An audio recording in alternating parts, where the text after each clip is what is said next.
News Live Channel da khwai punam pu taram na uksabaga loinana pungja asigi oina ngasigi pause dagi maroiba pau khara khanganjari Churachandpur gi Molphei amasung songkongda air kapnabda Militant haiba ma laikidre Militant nate investigation chathagadabni lesbang hawkif MLA Command Force Kampopi district ta operation chathagre polong kya phakre kuki inpi manipuna akan mamonda condemn tawrali North East State singi ST da piramba tax free kunung chaba lahigani SC Meka bachinja ki polong keji liching kudrama panga chahum maudranga baithada mangkre makhala matagi sirap doctor gi prescription jawdana piba thingkre rims tagi pukeba kuki Militant Churachandpur medical college hospital na makhata na laingkre irang loisena na bahona bagi mahut hen chakthona na siloi tabani megen Manipur da tangdu leitawa pamdaba irang leitradi sel dampham laire khanjaba kaya laire Khemsan Mairoi ki tok cheris pangthokre bom pokhai Governor Ajay Balana Amit Shah unakre Lajina tuna laiba na pi ngang singi pakhalaliba welfare scheme sing matik chadre haina parliamentary committee ne report tawkre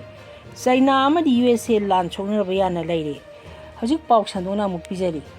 Churachandpur district ki hanglep subdivision gi manung chamba Molphei amasung Hong khulani gi marakta Assam Rifles amasung Indian Army gi apan khutpu amaga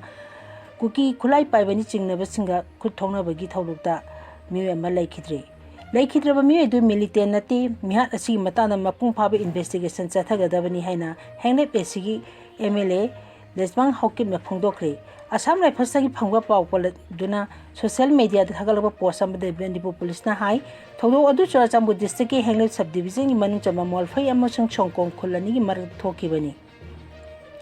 thodo adu da kuki khulai paiba oirangani chingnaba ama laikidaba loinana khuju khulai kya mo phagatpa ngamle haidi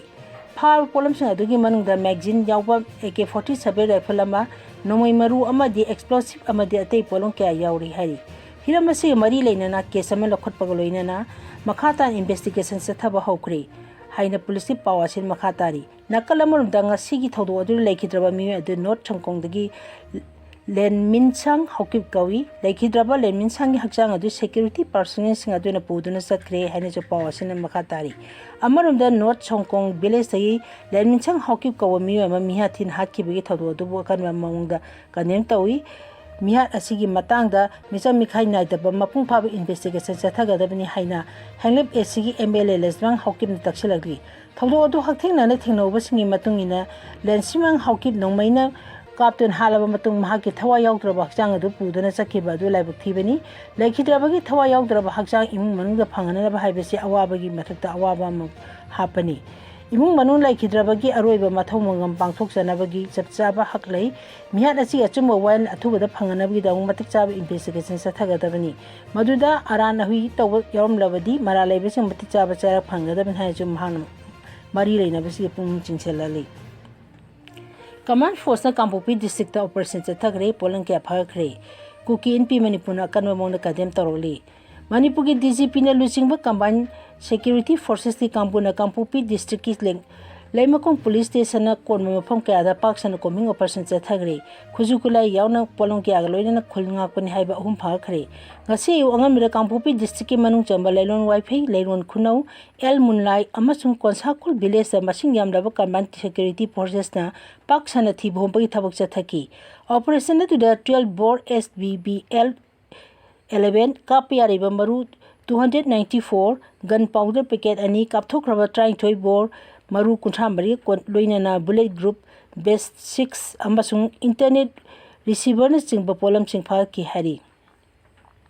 Prisna phomba pawi matungina ngasi upu mangarom tabda gari chang kulrum da lakpa security personnel chahum dagi chawngarom na konsa kulda paktangna na thibum bagi thabak chathaki operation na security personnel sing khunja sing da harassment pibai thawong sing chathai haina khunja sing na maran sirakli operation da security personnel sing na wahang pahung chathana bidong mioi hum phaki phagalaba mioi sing adudi chalen wang bo thumai Hopson abon mai amadi namarongwi chawangni makhoi kadi marangwi phari beno haibadi hojik phawbi oina khambang amdri operation sida konsa kolgi khunja sing nungai taba phawi kullasi haukiba me tarahum dena naga micham taru hakiba thodo aduna maram oraga awaba kaya manguneba kullamani khunja sing mihat adugi investigation process ki matang da se khunja sing wahang hanglakre हौजिक फाउब लेंगाक अमदी security agency सिंगी माइकैदगी मिहान असि चेनबसिंग फगतपगी official ओइबा notice अमता थादोरकपा लेट्री हाइना पाव असिन मखा तारी नाकल अमरमदा ngasi masing yanaba security forces na lenon Molphei amasung khulthangnaba sne military style lockdown chathaduna yung khudingi changduna thiba aduga nupi angang yauna khunja singda law khombagi thabak chathaduna yingang khangan babu kuki inpi manipur kimna akan momongda condemn tarukli Kimgi media selna thadrok pasiro lam high security personnel sin chathage be action do maram chada ba khakta natana hana de nomai kamna dunami hum sok padagi lekana kibigi awaba taiba khulamda security na hen forces na dunami am ken khangan ba chathai ba sianing de hiram masida india lenga amasung mari lenda bo chiti sing da sigumba hen ba thabak thoram sing asi to honbi ganu lanu Molphei amasung khul thangna ba sing asi criminal na ti haina zero la duna phongdoli panbe ai me Taram di kulla simukta da kundari bu kukisina fazing given nagataru thadotana matam sangna thamna matung tamthina halaga hungdola bi wathuta chenaba matanga sipaw phabangam dana leibani Hospital da tear gas ka pai thodo yaning de AMMSA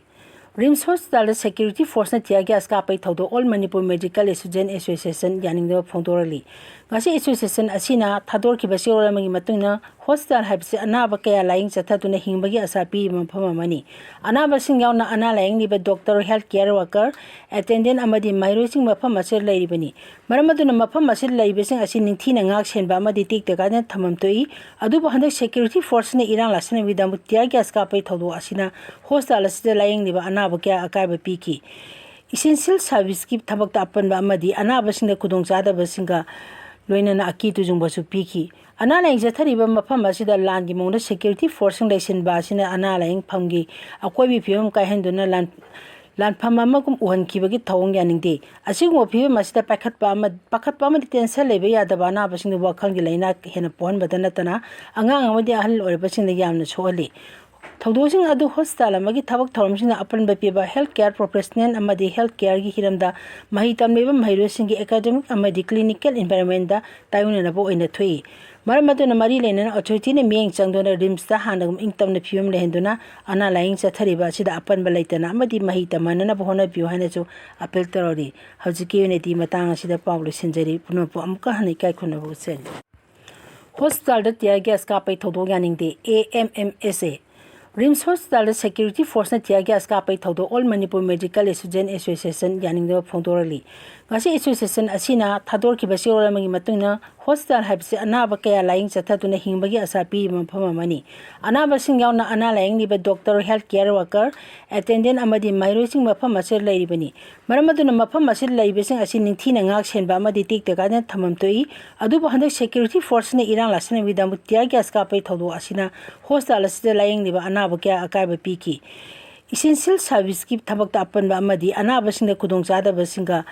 loinana aki tujung basu piki anala injathari ba mafam asida land gi mongda security force lesion ba sina anala ing phamgi akoi bi phim ka henduna lan pham amakum uhan kibagi thawng yaningde asigmo phim asida pakhat pa ma tension lebe yadaba na basing wakhang gi leina hena pon badana tana angang amadi ahal or basing yamna sohali Thawdosing adu hospital amagi thabak thoramsing apan ba piba healthcare professional amadi healthcare gi hiramda mahi tamleba mahirosing gi academic amadi clinical environment da tayuna na bo ina thui maramaduna mari lena authority ne mieng changdona rims da hanagum ingtamna phium lehenduna ana laing chathariba sida apan ba leitana amadi mahi tamana na bohona biu hana chu apel tarori hajiki unity matang sida pawlu sinjari puno po amka hanai kai khuna bo sen